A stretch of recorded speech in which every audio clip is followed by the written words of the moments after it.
G'day and welcome back to Torment Tides of Ranmenera.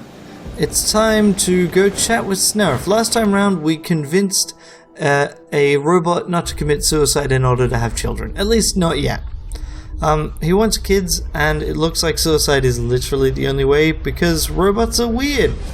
But in the meantime, we've come to talk to Snarf, who is a very strange visitant. Slouched before you is a figure clad in a dusty, unremarkable robe. Loose folds of a rough cloth shift to reveal a vaguely humanoid form with elongated facial features and two elaborate biomechanical arms. You can't help but notice the size, the shape, and even the number of its digits changing as it tinkers with a bizarre-looking device on the table. It glances up at you. Its eyes are the size of your palms. You realize it's a visitant, a being from another world. "Greetings, fellow sentient," it says, nodding with studied respect. "I will be with you in a moment." Its mechanical fingers contract and dance independently over the surface of the device before it, adjusting, tightening. "There, I am Snarf, a guest of the Order of Truth. What brings you to my workspace?" "Didn't quite catch your name. How did you pronounce it again?" "Ah, you are hearing a brief elision in my name, correct? The majority of the component syllables are untranslatable or beyond human ranges of hearing. I will try to approximate them." It draws in a deep breath. "Snillerga, with a brief poem about the ambient temperature of dust and blue light here, got this the word that describes a color similar to blue, Ramelarf. I prefer the name your people here. My name is all too common where I come from." "Those arms of yours are interesting. How do they function?" "I'm not quite sure," it says, raising them for your inspection. Extra digits whirl out of the mechanical palms in a somewhat nauseating wave and disappear just as quickly. "They seem to be as sentient as either of us, but obedient so long as I keep them busy. Otherwise, they scramble about while I rest, touching things, picking locks, strangling the odd rodent." The visitant sighs. "I've forced them to take up knitting." "Tell me about yourself." "Your curiosity honors me," it says, inclining its head. "I came through the bloom from another world. To be perfectly honest, I was exiled for inadvertent sacrilege and perversion." "I would imagine that you're curious about my people's reproductive processes at this point," it adds placidly. I would happily describe them." What?" "Oh, I misunderstood. I catalogue the reproductive processes of various known life forms and often assume others find the topic as fascinating as I do. It is a rather complicated topic, however, so let me know when you're ready to speak at length." Where are you from again?" "Another world. I do miss it sometimes, but I cannot return, as I said." "Okay, so what's that device you're working on?" "A minor project of mine," he says with a self-deprecating wave. "Something to widen the boundaries of my research. It scans for unknown reproductive processes and displays them for further study." The device clicks to itself. "Ah," Snarf says. "Watch." A transparent image of two goat-headed humanoids appears over the device. At first, it seems they are wrestling with each other. After a moment, you realize your mistake. "Copulating Margaret. Fascinating." The visitant begins taking careful angular notes in an unfamiliar language on the scroll beside the device. "There is quite a lot of emotion involved, isn't there?" The device spies on... What sort of notes could you possibly be taking? "Simply my first observations of the methods on display," the visitant says. "Positioning, the setting, of course." And one of the creatures utters a bleating shriek. "And the results," the visitant adds, making another note. Okay. I'm ready to hear about your people's methods of procreation. "Deprived of the layers of sociological complexity, the process is quite simple. At a certain age, my people ceremonially choose a limb for removal. The limb is grown into a new being. Children, in your terminology." It sighs. "This is where matters get more complicated. The selected part relegates the child to a caste. Armed children become laborers, leg children warriors, and head children, due to the sacrifice implied in their creation, become leaders." Snarf studies its metal hands. "As I've suggested, the limbs we surrender do not grow back. In fact, those who replace their limbs insult our children and sin against our people. This is where your biomechanical arms come in, I'd imagine." "You are correct, unfortunately. I surrendered my arms to create my children. They grew to maturity and joined me in my study of various void-born Numenera. For a time, we were happy." It lowers its eyes. Then I discovered a melted humanoid figure. I did no more than glance at its folded arms before it opened its eyes. That is the last thing I remember. I woke with the arms you see now. Snarf sighs. My children, thinking I'd disowned them, disowned me, and my people were even less merciful. It wasn't fair of your people to punish you for an accident. I'm not sure it was. My work was difficult at best when I lacked arms. Perhaps the artifact heard my frustrations and sought to ease it. Snarf shakes its head. A moment of weakness can cost this much. At least I have found other ways to take my mind off the loss of my family and my people. It was only when I began visiting other worlds I learned most species do not reproduce by severing their limbs, Snarf says, shaking its head. The discovery fascinated me, and so I began cataloging the various methods of procreation found throughout the void. It was only when I found my way to Sega's Cliffs by way of the bloom that I was offered a place to work, here in the Order of Truth. And there you have it, the Viscent says, folding its mechanical arms. So tell me about one of these reproductive processes you find so fascinating. Calorials, though they are brutal creatures formed from organic and inorganic substances, they do share certain characteristics with my people. They do not have genders and reproduce by expelling an organic mass deep into the moist, fertile soil. The mass eventually grows into an autonomous being. In fact, it has on sentient life forms is truly fascinating. For survivors, anyway. I wasn't old enough to hear any of that, Rin moans, covering her ears, and I never want to be. Let's go with another one. Flesh pups, or skin swimmers, are particularly interesting, if somewhat gruesome. The tiny parent painlessly invades a host organism who doesn't notice the parasite until a painful rigid swelling appears on their torso or neck. Once a host is drained in nutrients, the boil bursts, releasing a glistening flood of newborn pups. Ugh. Well, I'm not going to get that out of my head, not even with a shovel. And let's go with one more. The zeomach, also called rot blooms, fell their prey with venomous stingers and plant their fertilized eggs directly into the corpse. In a little more than a week, their children bloom and are thrusting up through the decaying, yielding flesh like flowers in bloom. Pretty. I should retreat. This visitant's filling my head with unwelcome images. Joy. The human method of reproduction is particularly fascinating and intricate. It involves... Oh, I beg your pardon. No, please, go on. Really? This is your first time hearing about human sexual reproduction? Assume it is. Go on, I'm listening. Gladly, human sexual reproduction, at its simplest level, requires genetic material from all of the partners, which can range from 2 to 29. Whoa. At the beginning of the ritual, the partners often remove their clothing, masks, and expensive shoes to reveal their flesh to the other members and any watching deities. Pardon me, but are you alright? I'm listening. Go on. Of course, as I was saying, once the clothing and accessories have been successfully discarded, intercourse can begin. With a mighty cry, the dominant participant exposes their abdomen, and all other members of the coital cluster prepare themselves for supreme pleasure.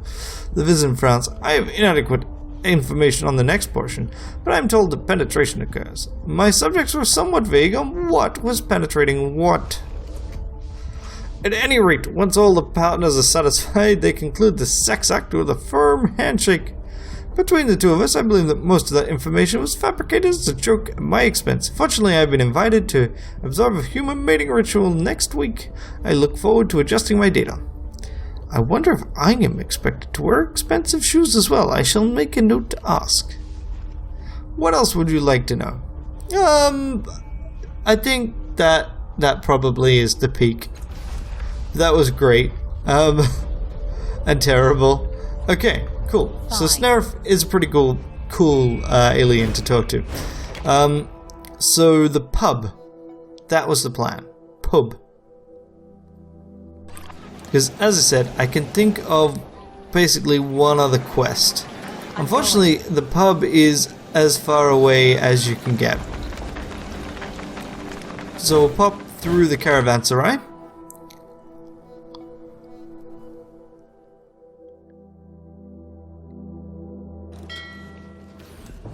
Yes, now. Let's chat with the Silver Orphans. Why not? Let's try and not waste it, eh? Tell Tell the orphans about self. You draw a crude approximation of self next to the orphan's image, still visible in the dust. It might be your imagination, but when you finished the drawing, the orphans seem pleased. They turn to stare at each other, then the one on the right reaches inside itself, its silver hand merging seamlessly with the glistening metal of its torso. An instant later, its hand is whole again, holding an object of peculiar construction. It drops the item into your hand. Payment, you assume. Glorious. We thank you. Take a reward for service. Ooh, just big ol' explosive. Tell the orphan about the peerless drones. You draw an approximation of the Reef of Worlds indicating the location where you met the peerless drones with necks and copying the orphan's original drawing next to it. The one on the left crouches and adds a few quick strokes you take to be for a query for further information. One mind or many? After some thought, you draw one of the drones you encountered, and then some more beside it for good measure, linking them all together in an attempt to indicate their connection to one another. The orphan on the right likewise crouches and stops your hands before turning to face its twin. Many. Peerless. Long moments pass before they look back at you in unison, then they reach inside themselves, withdrawing parts of an unidentifiable device. They fit the parts together, handing you a complete but curious Numenera, the likes of which you've never seen. You have the feeling they're very pleased to have this particular intelligence reported to them. And then we'll tell them about the foreman, why not? You sketch an approximation of the city's manufacturing, including rough depictions of the foreman, careful to indicate how they tower over the human workers. Then you draw a line connecting them to the orphan symbol for machine intelligences. The silver orphans watch you intently until your drawing is complete. The orphan on the right reaches inside itself again, drawing out another object that drops into your waiting hands. Another, yes. Well deserved is your reward. Okay, great.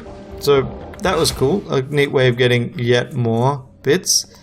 The conduit rings is an item that lets us do particular damage. All damage dealt, yeah, so it changes how the damage we do is done. This is a set of 3 rings connected by thin wiring that can be placed over the index finger.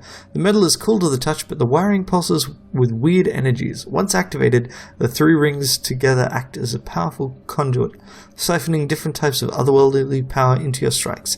With parts scavenged from the hulls of ancient vessels, this ornament was crafted into one functional whole by an ancient nano known as the Mintanoan. His true identity is lost to history, but his skill is undeniably beyond today's ken. Eritus. So one of the interesting things about all this is these should actually be counting towards our cipher limit. Like, my understanding of how the cipher system works, at least, says they should, and we should then actually be needing to get rid of some of these things. The Arif. You've seen this ring fragment before, known as the Arif or Power Taken. It's one half of the artifact known as the Shadow Ring. You recall this artifact belonged to a cast-off, though the name escapes you. You remember only that the changing god himself sundered this ring at the height of a cold rage, and infused each half with mutually repellent energies. They've been separated from each other ever since. The changing god went through immense trouble to separate the 2 rings. It must be possible to reunite them. The stillness cage is just an oddity. When a living animal is placed inside this bird cage, the device automatically activates, putting the creature into stasis. Theoretically, it could preserve a small living being indefinitely. The cage's size limits this to very small creatures. This cage is inactive, and you do not have the means to reactivate it. A century ago, the Harefs prized stillness cages to preserve their outrageously expensive pets until they discovered the stasis warps their animals' minds, turning the creatures savage when they emerged from a cage. Well, that's helpful.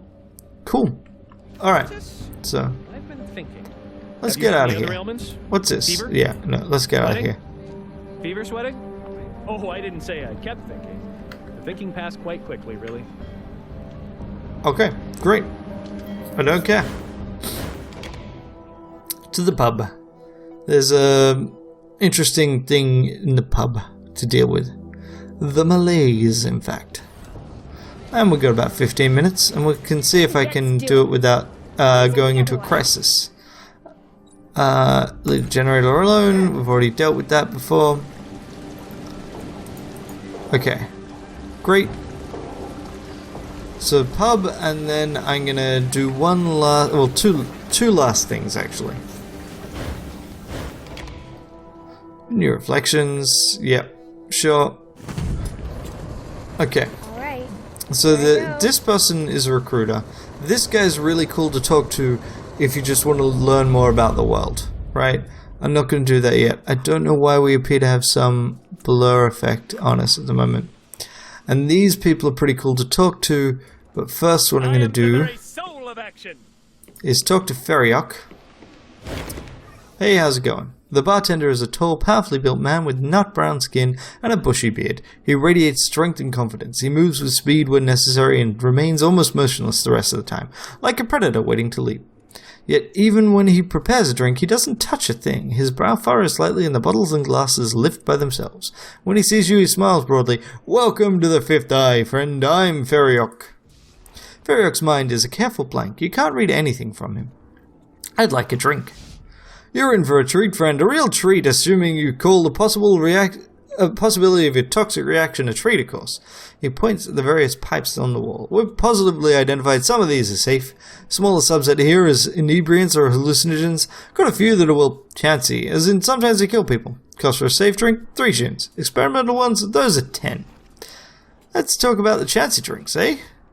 Well, we got this strange black ichor, thick enough that it's almost chewy. There's a pink sludge known as entheogen, but its strength varies and sometimes it kills people. Well, one that smells like elderbound fruit, and we sometimes use that to get rid of stubborn grease stains. It's acidic, but well, maybe it's an acquired taste. I'd like the black ichor, thank you. I've tasted this stuff once. I don't remember much about it at the time afterwards, but I was raving about holes in reality. Well, here's your drink. A strong glass bowl floats under a pipe, a spigot turns, and the ichor flows from it. You can smell it from here. The bowl floats back to you, all without Feriok touching it. Drink fast is my advice. He winks. You put word to deed. The taste is not unpleasant, though the texture is horrifying. Unbidden, you think of soft flesh rotting under a jungle sun. Nothing happens, at least not straight away. Just as you begin to doubt the ichor's efficacy, you feel the earth shift slightly. The walls shiver and begin to shake. Their surface looks as though their surface look as if they are slowly melting. Surfaces. That's why it felt weird to read that. You feel the weight of the ceiling and sky forcing you to the floor. Only a great effort of will keeps you standing. Rents begin to appear in the flat surfaces of the bar. In the walls, scabrous tissues rim their edges, and a deathly chorus pipes through in a register almost too high to hear. The world tilts on its axis, and you stagger to the right. Your vision blurs, and the invisible world swims into view, becoming more solid than the world you call home. Okay. Funky. So, that then means that this is not quite visible, but visible when you approach. That's right. Now, every time I've dealt with him, I've had to go into a fight. Let's chat with him. This small, unassuming man occupies the space quietly, hands folded in front of him. He does not look at you, but you can feel his regard slip across you and dismiss you as you approach. His attention remains focused on the trio at the nearby table.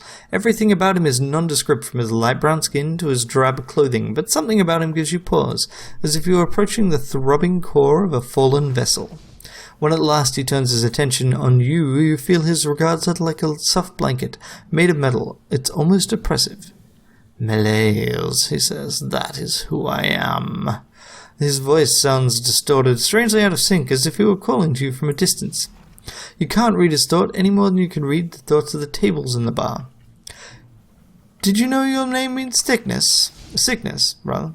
Meaning itself is sickness, vision, action, movement. These are the only signs of health. His slow, indolent gaze is like a great weight on you. The energy that flows in your body, I read it through your skin. I see your actions before your muscles even begin to twitch. The body's secrets are no defense against me. What is sickness compared to this? Where did you come from? His voice is strangely disjointed. This world has always known me. I look around the corner. I exist on the smallest edge. Close your eyes and shiver. I am the cold in your bones. The saccade is my home. The interstices is my mind. The frost that surrounds this word suggests you have offended him. Tell me about yourself. I am a constant. I live, I thrive. When a thought passes in your mind, I rush before it. I hear the pulsing of your thoughts. I am fabric, essential. Can you tell me more about yourself? No. Why are you watching? No, what can you tell me about this place? He slowly turns his gaze towards the other patrons. A lodestone, a gathering of energies, empty meat, a brief morsel, an obstruction, a bone, an ingrown hair. His empty, terrifying gaze turns back to you. An impediment. Can you tell me about this place again? The taste of failure and regret, fresh minds and stale hearts, a bitter loss in friends, negation in service, a tragedy that awaits. Why are you watching those people? They shine, they call, they tempt. His voice shimmers strangely. You see a distorted echo of thousands of voices mimicking his words. Can you tell me why you're watching him? The illusion of time surrounds them. Death has coil. The probabilities collapse and shiver until it inevitably crushes them. Unawareness is intoxicating. And what about this? Yeah. So you're just going to repeat the same thing. And tell me more about yourself? No. Farewell? Okay, so I can't do anything with that just yet. So now we'll talk to Ziob. This woman's face seems timeless, neither old nor young, unblemished, but somehow not perfect. Her dark, wavy hair floats like a cloud to her shoulders. When she speaks, her voice is musical, almost artificial. I am Ziobi. She concentrates, fingers pressed to her temples. When her tablemates start smiling, she pulls them away. I'm not actually a mind reader like these two, just a joker. So you got no mental powers? Oh, I do, but they extend in other directions. She cocks an eyebrow and a glass rises from the table to her mouth. She sips daintily and the glass descends to the table. Tell me, are you from the area? A small hamlet, slightly isolated but within the broader Sagus Protectorate, somewhere near Avernwood? Actually, no idea where I'm from. I was born in a fallen star. Oh, what? How's it you know the language here? You must be particularly observant. Your voice, your inflections, your mannerisms, they speak of someone whose upbringing was based on an older version of Sagus Cliff's dialect. That suggests an isolated aldea or enclave of some sort. Although she claimed not to be a mind reader, Ziobi's mind is impenetrable. She might as well be one of the bartender's pumps. Well, can you tell me more about yourself? I'm Ziobi. I hail from the western reaches of the Clock of Kala, near Mattheunis. She bows her head modestly. I have had the opportunity to serve with my fellows here in a number of disturbances, though if you wish to hear more about those conflicts, you must talk with Dharma. I'm their support, their backup, and if need be, their physical offense. What's going on with this place? It's a fifth eye. It's where psychics and psionics of Sagus Cliffs have been coming for generations to protect ourselves from the noise of the city. Life is easier when you're among friendly people, those of your own kind. It's not as though everyone here is technically one of us. Some of the people here are manifestations of our minds. Some of them even were called here by our minds. Some have come from other dimensions even. I have a challenge for you. One of the five of us who own this bar is a projection. Talk to the other veterans of the psychic worlds and see if you can figure out which one of us is a projection. You can only ask each of us once, so make your questioning count. Are you the projection? Me? No. Indeed, I am, in fact, projecting him now. It's my power that makes the projection possible. If I were you, I'd focus on, physicality. Best of luck. Farewell. Not the Roborus, Dharma. What's going on? Dharma. The wispy mustache on this pudgy middle-aged man would be almost comical if it weren't for his deep, despairing eyes. They're the eyes of a man who's passed through the gates of alien hells and returned, though not necessarily whole. His fingers tightly wrapped around some fine glassware are strong and slim, a musician's fingers, or a strangler's. You can't read his thoughts at all. You might as well be trying to read the thoughts of a wall. Before you open your mind to speak, he says, "What's that place in your head?" It's a labyrinth. You know, everyday thing. A labyrinth? He raises an eyebrow and leans back in his seat. That's a novel construction. I've seen people construct psychic fortresses, cathedrals, graveyards, hellscapes, and vortices from which no life escapes.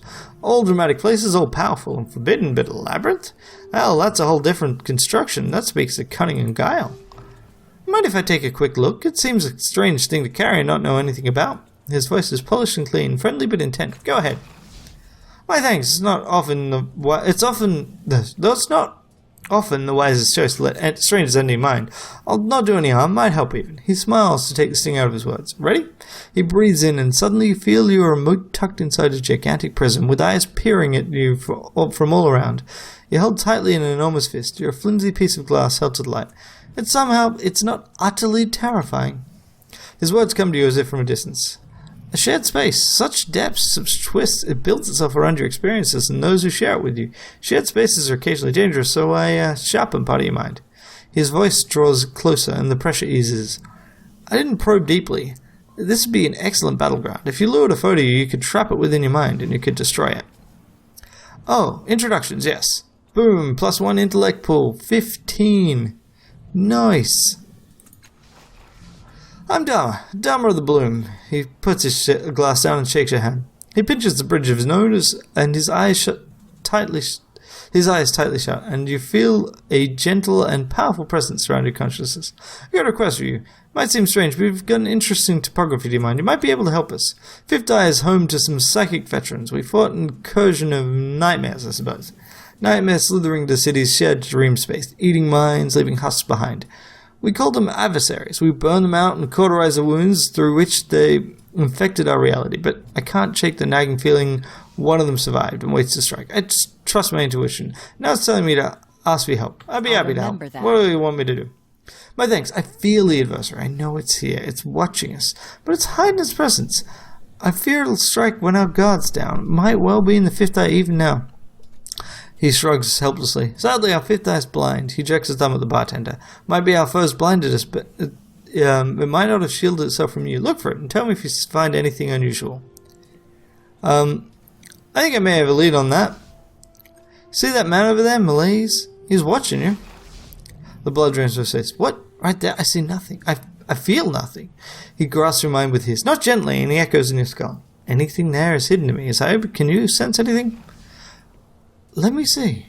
In the center of her forehead, her skin irises open, and a third metallic eye protrudes from her, glowing brightly. It extends from her head on a mechanical segment, emitting a series of rapid flashes that descend through a visible spectrum. At last the eye retreats and her forehead closes. She swallows, and you can feel the fear radiating from her. She's right. It's there on a low pulse, a wavelength far below human thought. I'll remember that. A control as hard as synth seal surrounds Dharma. The adversaries have never learned. I've never done this. I knew they adapted, but by the Black 3, what has it learned? It's been watching us for how long? Zybe, be ready. Let me handle it.